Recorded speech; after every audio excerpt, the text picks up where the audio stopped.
To mark its 75th anniversary of independence from Britain, Myanmar will free more than 7,000 prisoners. The junta's announcement comes days after a court extended civilian leader Aung San Suu Kyi's jail term to 33 years. More details on this later in the news. Good evening.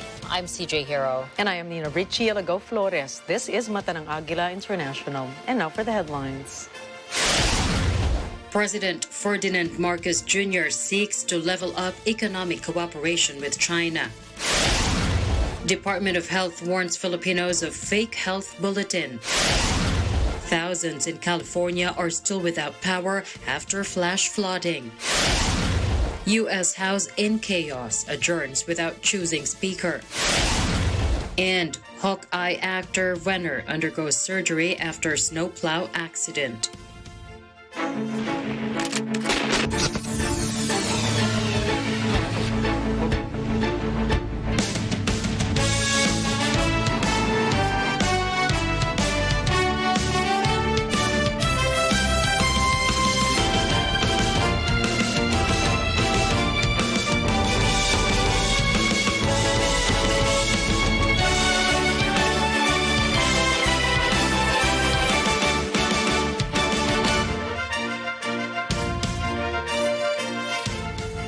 President Ferdinand Marcos Jr. commenced his three-day China state visit with a meeting with the chairman of the National People's Congress aimed to level up trade and economic cooperation between China and the Philippines. From Beijing, China, Eden Santos reports. President Ferdinand Marcos met today the chairman of China's National People's Congress, Li Zhanshu, in a bid to strengthen the relationship between Manila and Beijing. During the meeting held at the Great Hall of the People in Beijing, President Marcos emphasized the need to raise the level of cooperation between the two countries, particularly as the world recovers from the COVID-19 pandemic. Marcos noted a strong connection between China and the Philippines with increased trade and economic cooperation between the two countries. The Philippine leader said he believes the two countries will be partners to stabilize and strengthen both economies and able to face various challenges. With China being involved in government-to-government cooperation with the Philippines and its private sector in trade and infrastructure programs, President Marcos said he hopes China will continue to invest in the Philippines. Although there are some disagreements, Marcos said the two countries must not allow them to be the sum up of their relationship. He stressed the relationship must extend to commerce, culture, education, trade and investment, as well as people-to-people exchanges. President Marcos said his meeting with China's president and other officials reaffirms the Philippines' commitment to friendship between the two countries. President Marcos expressed his gratitude to Li for the hospitality that China has shown to him and the members of his delegation. Eden Santos for Mata ng Agila International. Trusted, connected, on point. President Ferdinand Marcos Jr.'s high-level meeting with the chairman of the National Congress of China, Li Zhanshu, was a very positive engagement. This was the assessment of House Speaker Martin Romualdez. He hopes it would result in more engagements and exchanges between the legislative bodies of China and the Philippines. Romualdez said in an interview that Li encouraged both sides to have high-level exchanges. He said that as China is opening up this year, he expects the engagements and exchanges between China's and Philippines Congress would come to fruition this year.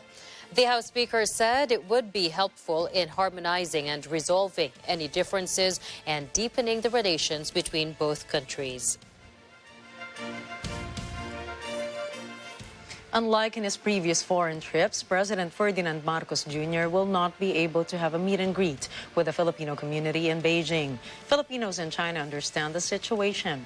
They hope for a downtrend in virus infections after COVID cases surged in Beijing. Eden Santos has the story. Disappointed, but Filipinos in Beijing understand why President Ferdinand Marcos Jr. will not be able to meet them during his three-day state visit to China. Prior to the president's visit, Malacanang explained why there will be no meet and greet with fellow Filipinos in Beijing. Philippine Ambassador to China Jaime Flor Cruz said the primary consideration in the decision is the COVID-19 situation in the country and the strict health protocols implemented by the Chinese government due to another surge. Ambassador Flor Cruz said there are almost 6 million Filipinos in Beijing and almost 14 million in the whole of China. Siyempre, disappointed din sila at kahit papaano sana ay makibahagi sila sa bisitang ito. Pero special po itong sitwasyon natin, naintindihan naman nila na una, maikli lang ang bisita. Ikalawa, maraming mga protocols na kailangan sundin, lalo na health protocols. Kaya naintindihan naman po ng ating komunidad dito. The Filipino community is hoping for the downtrend of virus infections in the coming days. Although Chinese government has abandoned its zero-COVID policy and lift lockdowns in Beijing and other key cities, the embassy is advising overseas Filipino workers to be careful and wear face masks and avoid crowded areas. Sa aking palagay, okay naman sila. Of course, andyan ang embassy na tumutulong sa kung sino man may kailangan at ina-advise sila rin na mag-ingat hanggat kaya. Pag walang sintomas, okay pa. Pero pag may sintomas, stay at home. Tuloy pa rin ang trabaho kung kaya. Sa madalit salita, maingat tayo at handa tayong tumulong sa mga kababayan na may kailangan dito. The embassy continues to monitor the situation of Filipinos in China and is ready to provide assistance if necessary. Eden Santos for Matanang Agila International. Trusted, connected, on point. The Department of Health has branded as fake news a health bulletin spreading warning about an upper respiratory infection in China. Meanwhile, the DOH says the country is still safe from the XBB 1.5 variant of COVID-19.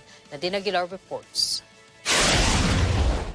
The Department of Health warned the public about a health bulletin allegedly from the agency, advising the public on the spread of an upper respiratory infection in China. In a statement, the DOH denied the health bulletin was from the agency. The DOH also advised the public that any kind of illness could be prevented through healthy habits like proper diet and exercise. The health department said that transmissible disease could be avoided by wearing face mask, hand sanitizing, observing physical distancing, proper ventilation, and vaccine. The DOH advised the public to get their information from legitimate sources and platforms to avoid being a victim of fake news. Meanwhile, the DOH assured that no XBB.1.5 variant of COVID-19 case has been recorded in the country. The XBB.1.5 is an Omicron subvariant and an XBB lineage. Based on DOH monitoring, the country has logged 878 XBB cases. XBB, believed to be most transmissible, is said to be behind the COVID surge in Singapore, as well as in the United Kingdom and some states in the US. The DOH allays fears from the public, saying it is normal for a virus to mutate. DOH officer in charge Maria Rosario Vergeres said virus mutation could be prevented if there will be no host. So vaccination and booster doses are important for protection from the virus. Nadine Aguilar, reporting for Matanang Agila International. Trusted, connected, on point. In a drastic move against illegal drugs, Interior and Local Government Secretary Ben-Hur Abalos asked police officers with the ranks of colonel and general to submit their courtesy resignations. The decision was made amid reports that illegal drug operations flourish anew and ninja cops are back. Vic Somintak has the details. To get rid of officers dealing with illegal drug syndicates, Interior and Local Government Secretary Ben-Hur Abalos has asked for the courtesy resignation of all 4 colonels and generals of the Philippine National Police. Abalos told reporters that police officers should not worry if they are not violating the law. The DILG chief admitted that illegal drug syndicates have already gotten their way in the system in cohorts with corrupt police colonels and generals behind the illegal drug trade. Abalos said the DILG would conduct an internal cleansing within the PNP to strengthen and succeed in its campaign to fight illegal drugs. Ako ay nananawagan sa lahat ng full colonel hanggang sa general, ako'y umaapila na mag-submit ng courtesy resignation. Alam kong mabibigla kayo, pero this is the only way to make a fresh start. PNP Public Information Office Chief Colonel Rodrigo Maranan assured the full cooperation of PNP's senior officials in the decision of Abalos. Kami po sa pambansang pulisya ay susunod at tatalima po kung ano man po ang desisyon ng ating mga political leaders. Sapagkat alam po namin na lahat ng mga desisyon na ito ay para sa ikabubuti ng aming organisasyon at ikabubuti po ng ating bansa. Abalos assured the daily operation of PNP will not be affected by the courtesy resignation because the senior police officers will not be dismissed from their post unless it would be proven that they are involved in the illegal drug trade and operation.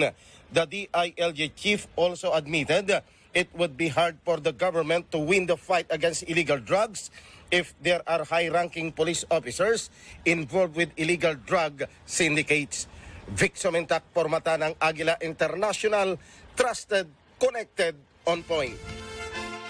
Pagasa says the low-pressure area and the northeast monsoon, or Amihan, will continue to cause rains across the country. In its recent forecast, Pagasa says cloudy skies with scattered rain showers and thunderstorms will be experienced in Visayas, Mindanao, and Palawan due to the LPA. Meanwhile, the Amihan will bring cloudy skies with rains over Cagayan Valley, Calabarzon, Bicol region, Aurora, and the rest of Mimaropa. Partly cloudy to cloudy skies with light rains in Metro Manila and the rest of Luzon. Pagasa also warns the public against possible flash floods and landslides in the affected areas due to the rainfall. The death toll from the flash floods that hit eastern Visayas and northern Mindanao last December 25 has reached 52. The National Disaster Risk Reduction and Management Council, or NDRRMC, said 26 of the 52 are from northern Mindanao, 9 from Bicol region, 5 from eastern Visayas, 4 from Zamboanga Peninsula, 4 from Davao region, 3 from Caraga, and 1 from Mimaropa. 13 others were injured and another 16 are still missing. A total of 163,000 families or 640,000 individuals were affected by the shearline flooding, with an estimate of 315.3 million pesos in damages to the agriculture sector. Meanwhile, the ongoing low-pressure area affecting some areas in Mindanao has hit 1,000 families or 5,759 individuals. NDRRMC is also verifying reports of 1 casualty. President Ferdinand Marcos Jr. has extended the temporary modification rates for the import duty of certain agricultural products. Under Executive Order number 10, the president said the move is to ensure enough supply of agricultural products in the market. The EO covers meat of swine, fresh, chilled, or frozen at 15% in quota and 25% out quota, corn at 5% in quota and 15% out quota, rice at 35% for both in quota and out quota, and coal at zero duty. The EO said all articles specifically listed which are entered into or withdrawn from warehouses in the Philippines for consumption shall be levied the most favored nation or MFN rates of duty as prescribed therein. The president also directed the National Economic and Development Authority, or NEDA, Committee on Tariff and Related Matters to submit to the president through the Office of Executive Secretary its recommendation on the matter, including analysis and monitoring of the coal market. The president signed the EO last December 29, and it was released on January 3 of this year. House Deputy Leader Franz Castro will push to delay the increase in premium contributions of the Social Security System, or SSS, and the Home Development Mutual Fund, or Pag-ibig Fund. This was after President Ferdinand Marcos Jr. ordered the suspension of the increase in premium rates for the Philippine Health Insurance Corporation, or PhilHealth, that would have been effective this year. Castro says Malacanang can order its board of directors on SSS and Pag-ibig to postpone the increase in contributions. This 2023, the new SSS contribution rate is set to increase to 14% from 13%, while the Pag-ibig Fund contribution will climb to 150 pesos from 100 pesos. Coming up, aid from 2 World Bank entities hit record of $75 billion in 2022. Right-wing rebels trip up McCarthy's speaker bid in new U.S. Congress. And Iran vows revenge for U.S. slain General Soleimani. Mata ng Agila International. We'll be right back after the short break.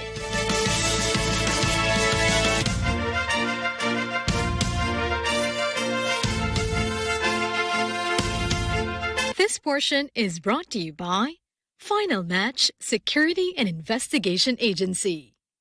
Good food, good times, good news. Balik kusina na naman ang inyong paboritong cooking show. Katakam-takam na recipes, masarap na kwentuhan, at walang sawang tawanan. Kasama ng ating espesyal na celebrity guests, katyak na magdadala ng kasiyahan, kasama ang aking pinsan na si Sandy Daza. Kain na! Dito lamang sa Lutong Daza sa Net25. Ako po, si Robin Padilla, na bumabati sa inyo ng maligaya at maunlad na bagong taon, mga kaagapay. This portion is brought to you by 318 Automart, Arlex Trading and Construction Supplies.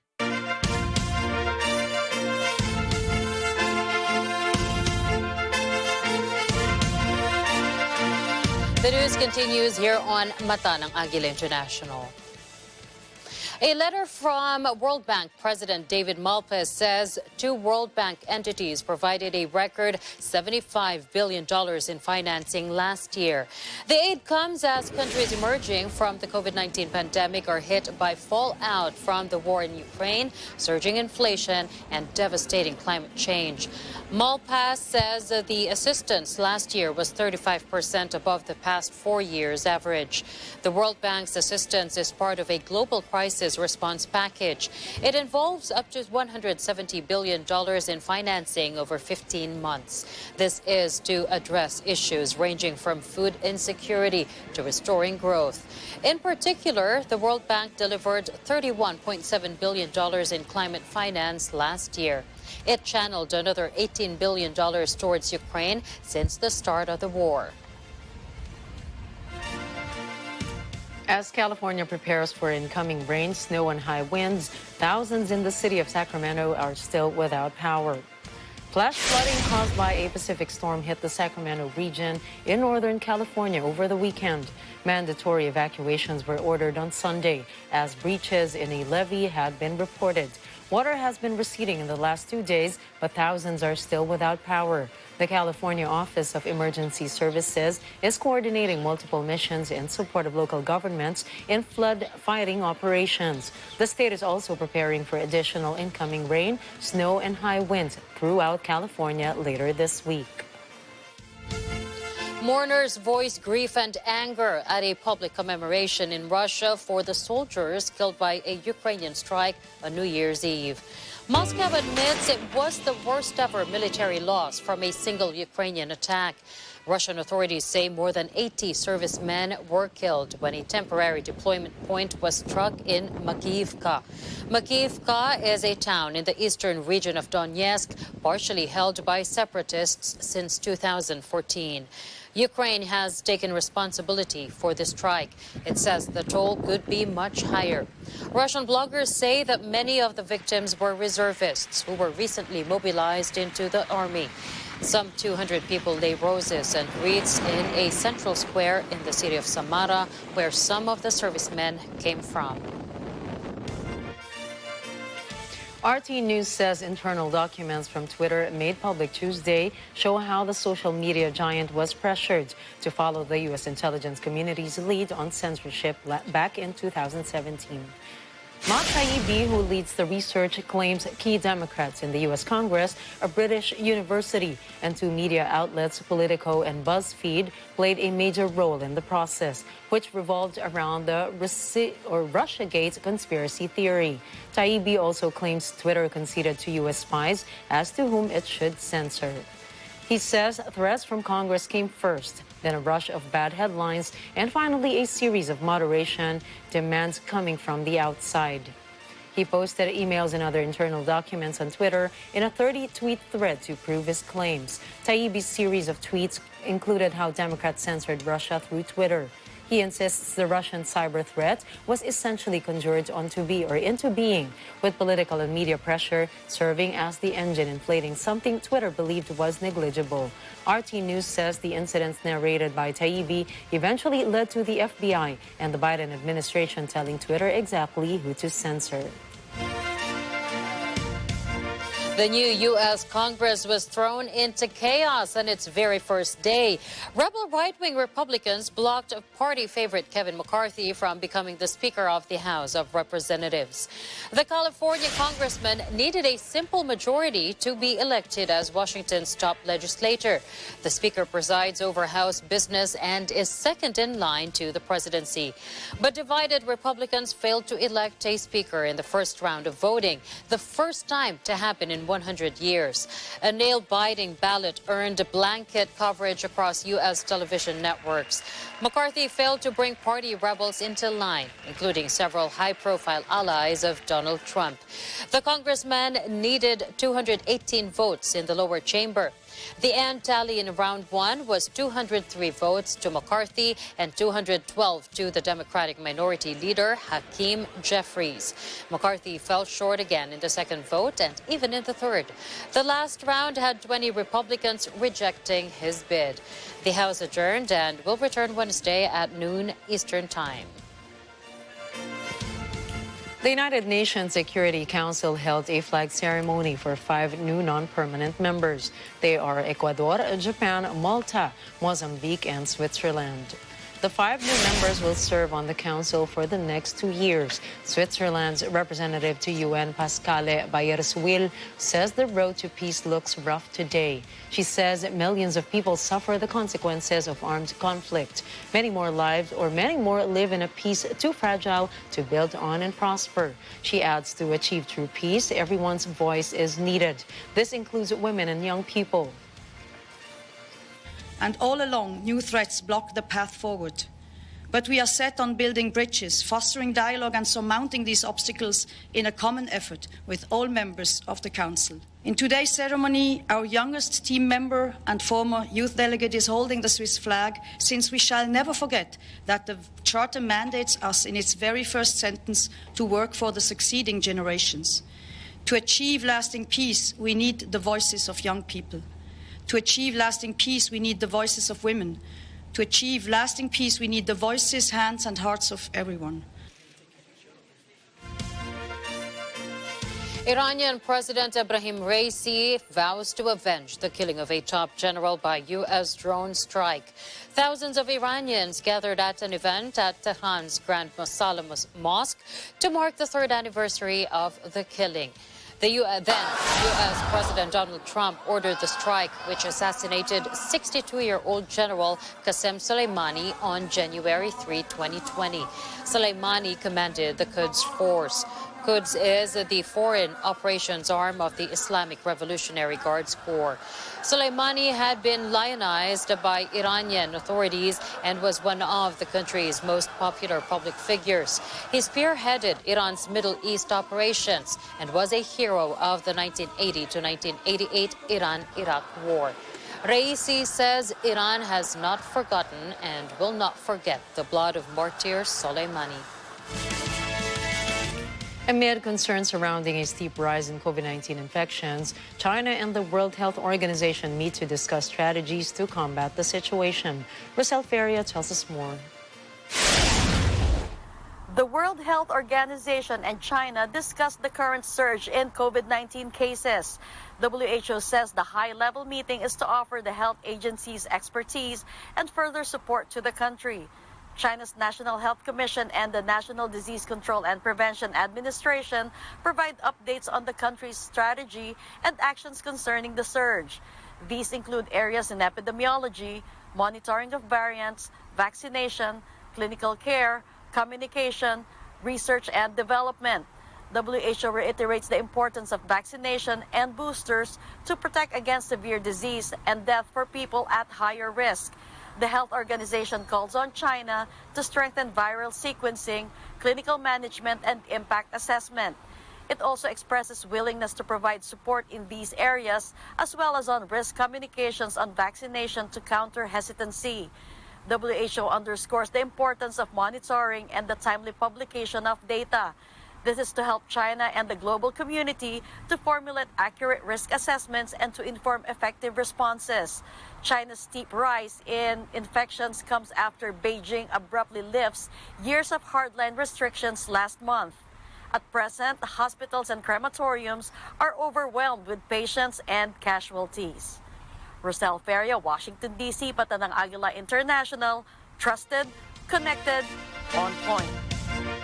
China hopes that other nations will concentrate on the fight against the COVID-19 outbreak rather than its politicization, according to spokeswoman for the Chinese Foreign Ministry, Mao Ning. In a briefing, the spokesperson expressed her genuine wish that all parties would concentrate on the fight itself, refrain from saying or doing anything that would make the outbreak political, foster more unity, and cooperate to end the disease as quickly as possible.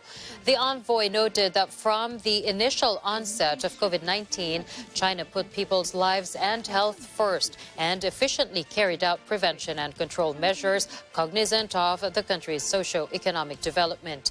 China declared in December that it would drop its zero-tolerance approach to COVID-19 and be ready to reopen its borders on January 8. It is anticipated that the end of nearly 3 years of stringent regulations in a nation with 1.4 billion citizens could result in a significant global outbreak of the disease. Following China's relaxation of domestic rules, a number of nations, including the United Kingdom, the United States, Japan, Italy, and Spain, have imposed limitations on the entry of tourists from China. Coming up, 9 dead in twin car bombings in Somalia.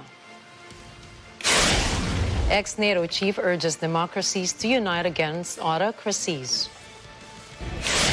And Colombia reporter deports Ecuadorian ex-policeman accused of wife's murder. Stay tuned, Mata ng Agila International will be back with more global news.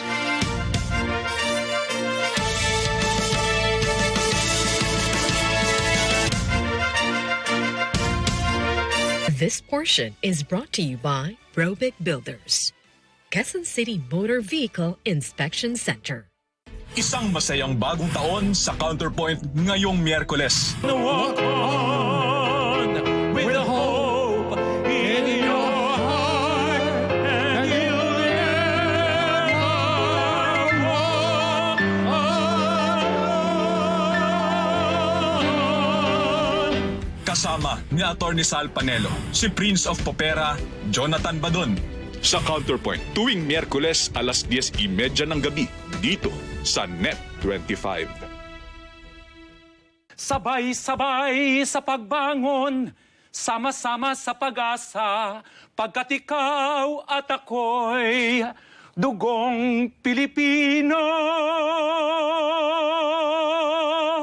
Hello! Aga Bulak po from Net 25 at Tada Game agad-agad. Happy New Year po sa inyo lahat. This portion is brought to you by Source Alliance.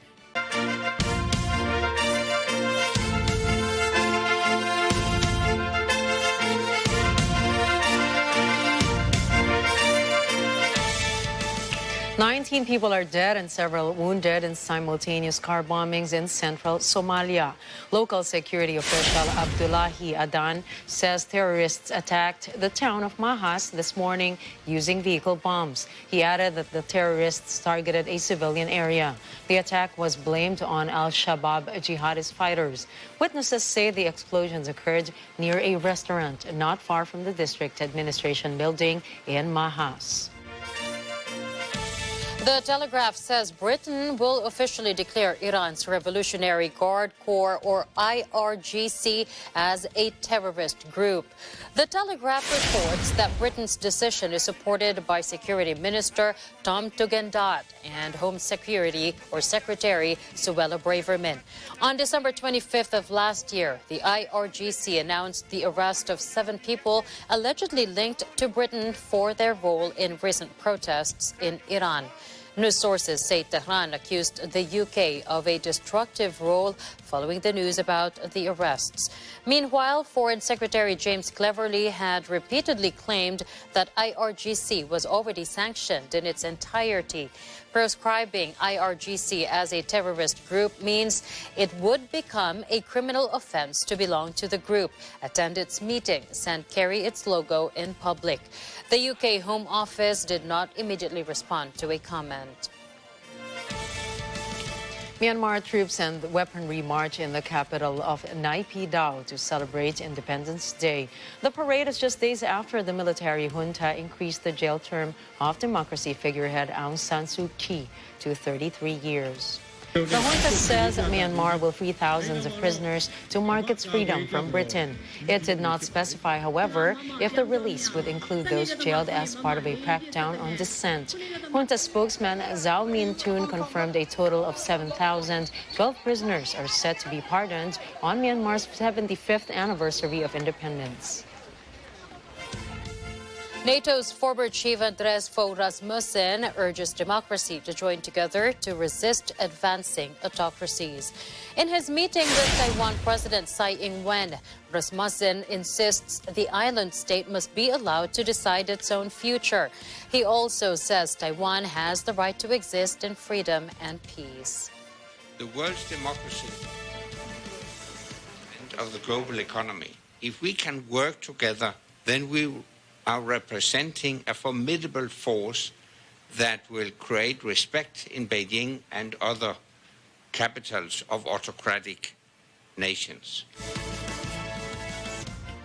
Colombian migration authorities deported former Ecuadorian Lieutenant Germán Cáceres. Cáceres is under investigation for the murder of his wife, Maria Belén Bernal, at the police training school where he worked. The case sparked protests in Quito, Ecuador.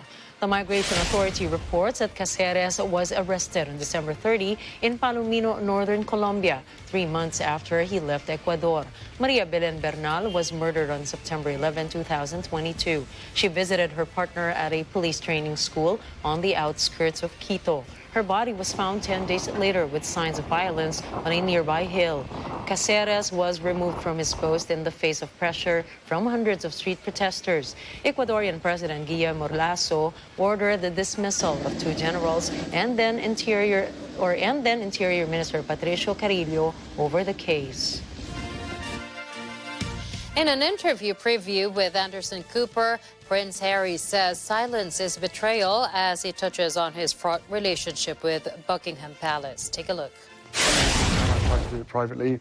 There have been briefings and leakings and planting of stories against me and my wife.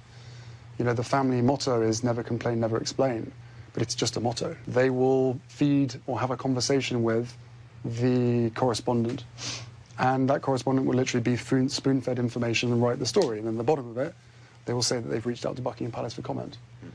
But the whole story is Buckingham Palace commenting. So when we're being told for the last 6 years, we can't put a statement out to protect you, but you do it for other members of the family, there becomes a point when... Ahead ahead of the publication of Prince Harry's new memoir, Spare.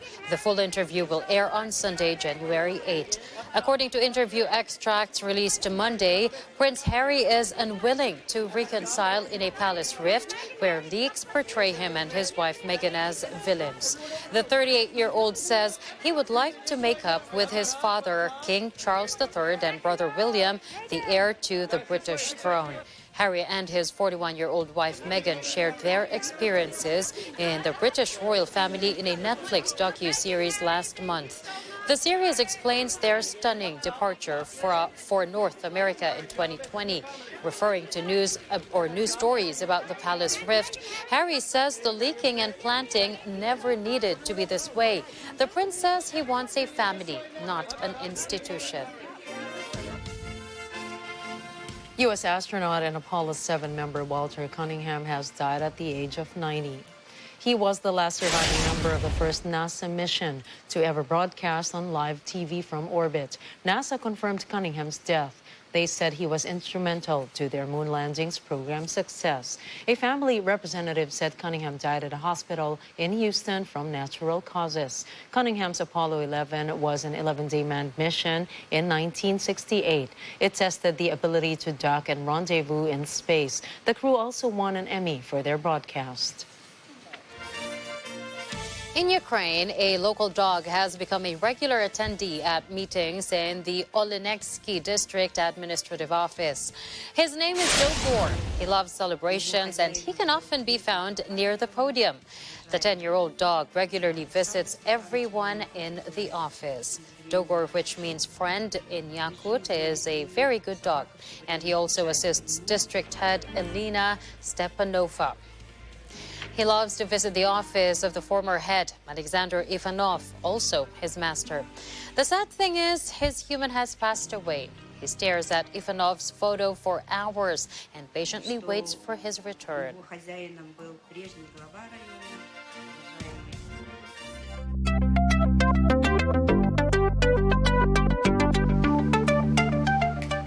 A top official of the National Aeronautics and Space Administration, or NASA, has indicated the possibility of landing on the moon this decade. NASA program manager Howard Hu insists that a moon landing will certainly happen. Hu says people will get down to the moon's surface and live there. The scientist is part of the Artemis lunar mission project. Artemis program will see the construction of the Lunar Gateway, a new space station where astronauts can live and work. Samsung has presented its latest innovations before the official opening of the Consumer Electronics Show, or CES, Tech Fair in Las Vegas, Nevada. Samsung Bespoke training manager Randy Overton announced that one of the interesting things that their company is doing is bringing artificial intelligence, or AI, to their appliances. With AI, a washing machine has an auto-dispense system that puts the right amount of detergent. Special sensors can tell how large the load is, determine the fabric type, and monitor the soil level. The product expert says the latest innovation is beautifully made on the outside and smart on the inside. Aside from the washing machine, Samsung has also a cooker with a built-in camera and AI. It enables the cook to see what's inside without actually opening its door. The cooker has the capability to recognize food and recommend temperatures and time settings based on what is being cooked. Samsung also leveled up on the gaming hub as its internet console and controller competes with other gaming devices and PCs for video game players. The Consumer Electronics Show, or CES, kicks off in Las Vegas, Nevada on Thursday, January 5. As part of a pre-show event, tech health devices were prominent during CES Unveiled, where awarded startups presented their innovations. Some products included a pillow that stops snoring, a toilet bowl that analyzes urine, and a massage seat that fights tech-related back pain. South Korea's pillow invention has 4 airbags inside. They are set to inflate to turn a person's head to the side, which opens a person's throat airway to stop snoring. France's urinal device daily analyzes urine to check a person's nutrition and health. The urinal also has its own research application. Data gathered from the device can be sent to a smartphone or to its cloud, which can be shared with the user's doctors. From the U.S., Phantom Medical Care is a massage chair made to resolve body pains caused by the usage of tech devices. CES unveiled is a preview of the many tech innovations to be unveiled at the tech fair.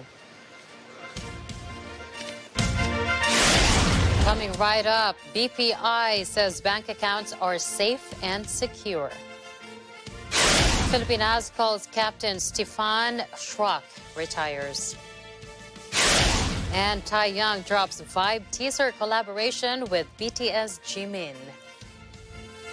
More global news when Mata ng Agila International returns.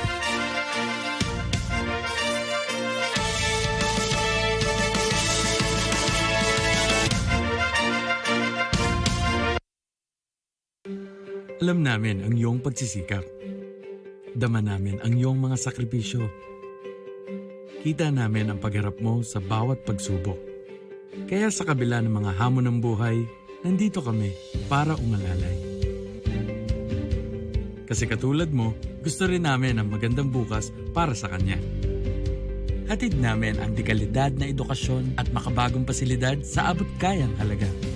Kaya huwag ka na mangamba. Sasamahan ka namin tuparin ang mga pangarap niya.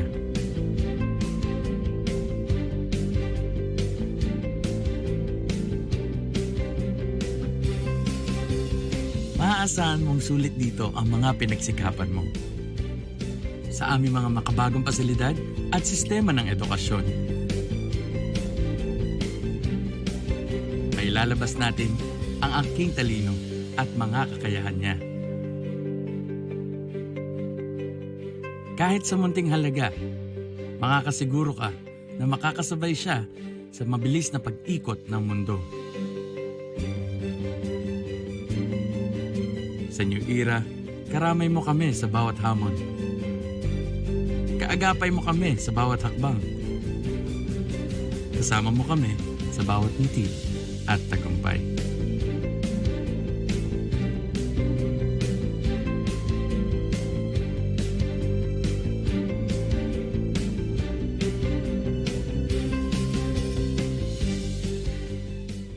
Maligayang bagong taon, mga Kanet 25!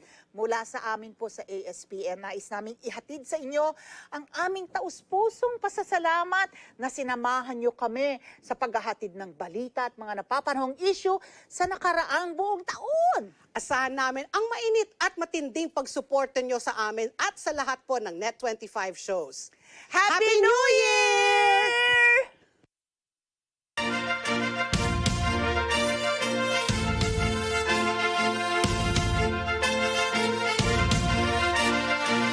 We welcome you back with more global news here on Mata ng Agila International.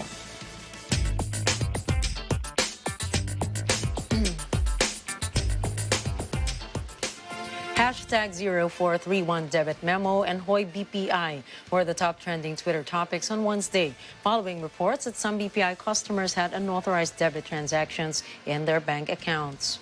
In a statement, BPI said that some debit transactions had double postings from December 30 to 31, 2022.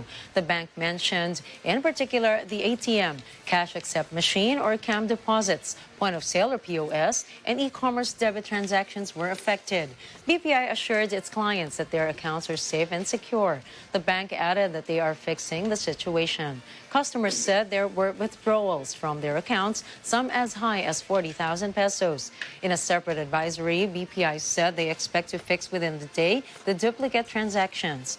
Accessing the bank website and mobile app has been difficult due to the heavy volume of inquiries. The Bangko Sentral ng Pilipinas said it is closely coordinating with BPI regarding the double debit transactions to identify the cause of the glitch. The BSP directed BPI to submit a timeline and updates on the reversal of the erroneous transactions. U.S. banking regulators warn financial institutions over risks associated with the cryptocurrency market. Risks include potential fraud, legal uncertainty, and misleading disclosures by digital asset firms. The statement comes just weeks after the spectacular collapse of the crypto exchange FTX. The watchdogs insist that issuing or holding crypto tokens was highly likely to be inconsistent with safe and sound banking practices. Crypto tokens are stored on public decentralized networks. Banks are encouraged to take steps to avoid problems spreading to the wider financial system.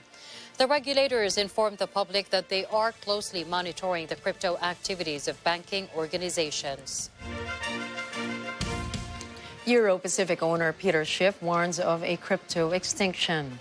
Schiff says cryptocurrencies have no value anymore. He added that investors should sell their digital assets before their value is lost. Economists are alarming the so-called crypto winter amid the dropping of digital coins following the crash of FTX. Schiff insists, however, this is not the right term to describe the situation. Rather, it is a crypto ice age. He reiterated that this is now a crypto extinction.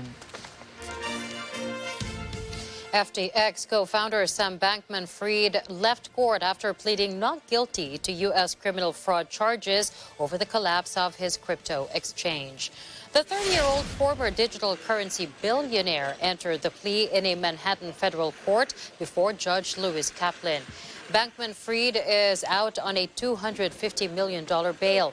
FTX and its sister trading house Alameda Research went bankrupt last month. This has dissolved a virtual trading business that at one point had been valued by the market at $32 billion. Prosecutors allege Bankman-Fried cheated investors and misused funds that belonged to FTX and Alameda Research clients. Apple shares fell 3.74% to a price of $130.20 per share, giving the iPhone maker a market close under $2 trillion on Tuesday. The tech giant first hit a $2 trillion capitalization in August 2020 due to the pandemic, boosting its sales of computers and phones for remote activities. Apple shortly hit a market value of over $3 trillion during trading in January last year. Yet analysts say Apple struggled with iPhone 14 Pro shipments during the holiday season due to COVID restrictions at its primary factory in China. Investors are also concerned of rising interest rates and declining consumer confidence. A recent report from supply chain analyst TrendForce shows Apple's iPhone shipments declined 22% in the fourth quarter. Apple is the last tech company to give up its $2 trillion valuation. Earlier, Microsoft retreated from its $2 trillion mark in 2022.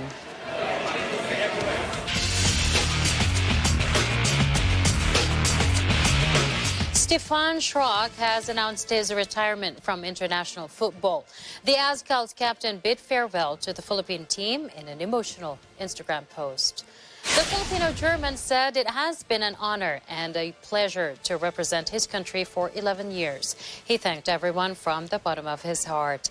The sign-off came a day after the Azcals lost to Indonesia in the 2022 AFF Mitsubishi Electric Cup. Schrock debuted for the Azcals in June 2011.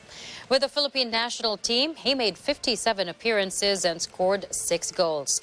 Philippine Football Federation President Mariano Araneta Jr. said Schrock built a legacy with his leadership, passion, dedication, and love for the country. Araneta added that Schrock is welcome or always welcome to help the national team. Award-winning racer Ken Block has died in a snowmobile accident at the age of 55. Reports say Block died while driving a snowmobile up a steep slope. It apparently didn't crash down on top of him. He was pronounced dead at the scene due to injuries sustained in the accident. Block is one of the most decorated rally racers of his time. He started his career in 2005 and snatched several X Games medals, podium finishes, and race wins. He competed in high-octane sports such as motocross, skateboarding, and snowboarding. Block also grew prominence online for his video series on YouTube. He leaves behind his wife, Lucy, and 3 children.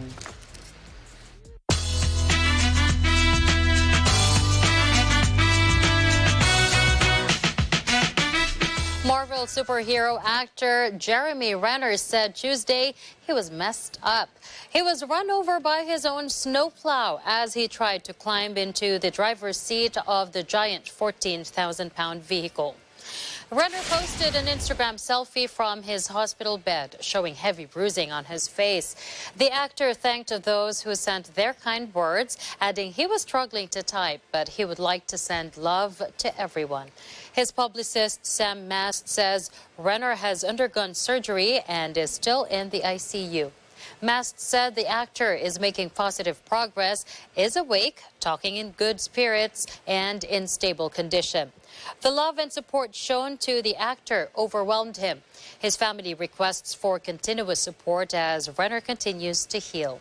Official reports indicate that the incident had no indication of alcohol or drugs. It is being treated as a tragic accident.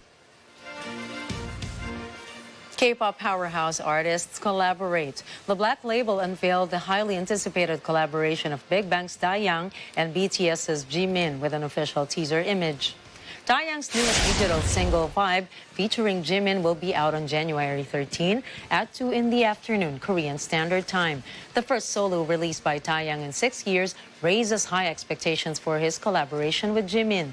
The release will highlight the artist's ongoing development and strengthen his position within the music industry. Fans all over the world have paid close attention to the teaser in anticipation of the release of the digital single. Jimin embellishes the song with his unique tone while maintaining his style. Combining the soulful voices of two powerful singers, this year's collaboration is something fans can look forward to with excitement. Lots of people are looking forward to that. Definitely. And now to help you go through this week, here is a quote from Henry Ford, the founder of Ford Motor Company. Failure is simply the opportunity to begin again, this time more intelligently. It doesn't mean give up. Exactly. Plus, you already failed the first time. Try to look into it and see where you failed and do better next time. That means, you know, if doing it one way fails, try other ways. And that's what makes life exciting. And that's a wrap for tonight's news. Catch the latest updates on our social media channels. I am CJ Hero. And I'm Nina Rich Yelago Flores. Please stay tuned for tonight's episode of Counterpoint with attorney Salvador Panelo and Prince of Propera, or Prince of Opera, Jonathan Badon. And watch standout performances of your favorite Net25 stars at the Philippine Arena's Let's Net Together 2023, the New Year Countdown, on Net25's Facebook page and YouTube channel. This is Mata ng Agila International, trusted, connected, on point.